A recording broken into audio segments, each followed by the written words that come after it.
And one of those things you'll find in the pine tree state. From Tim Sample now, here is a postcard from Maine.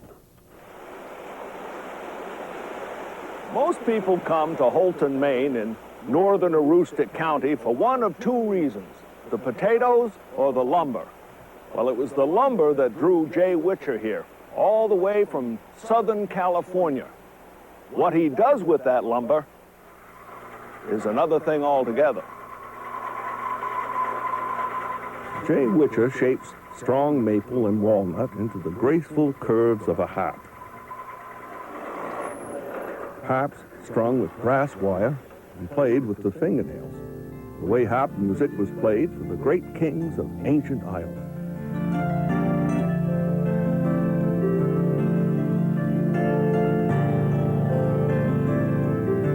When you do play this instrument, it's almost inherent in playing the instrument that you are carried back in time to some extent.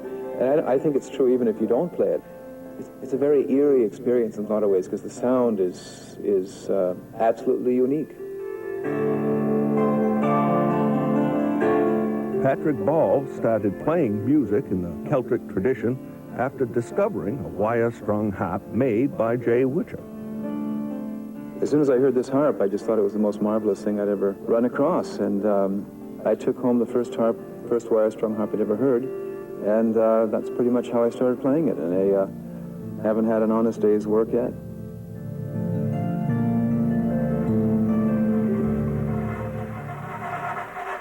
Before he went into the business of building harps, Jay Witcher was an aerospace engineer. He even helped design the lunar module. Now, what does a lunar module have to do with an ancient harp? Well, more than you might think. The laws of physics haven't changed over the centuries. So some of the technology Used in the work today are used for calculating out things and like designing aircraft or missiles or whatever, or vibrating things. and you can take that and Use apply that it. and calculate out vibrating string instruments. For Jay Witcher, rediscovering the sounds of a distant land and a distant time is a challenge equal to that of putting a man on the moon. I had my hands on most of the surviving harps in Ireland, and later, some of the ones in Norway.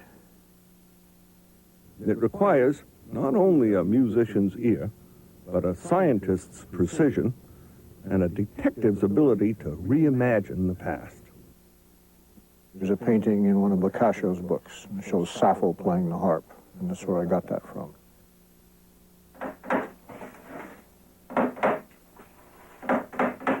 Jay Witcher, master instrument maker of the 20th century, is unsentimental about the craftsmen of the past.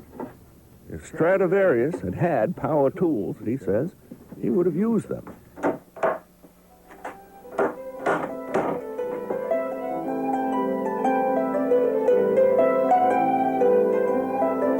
It's not complicated, even though people think it is. John Thompson lives in New Brunswick, Canada, right across the border from Houlton. The harp he plays was made by Jay Witcher. You just start with one note and you put a scale. It's as simple as that. When I first started out, I think I was the only folk harp player between Boston and the North Pole. And since then, there are now, as far as I know, hundreds of people in the New England states playing harp and also throughout eastern Canada. I don't think there's any other instrument that gives you as much personal satisfaction in playing.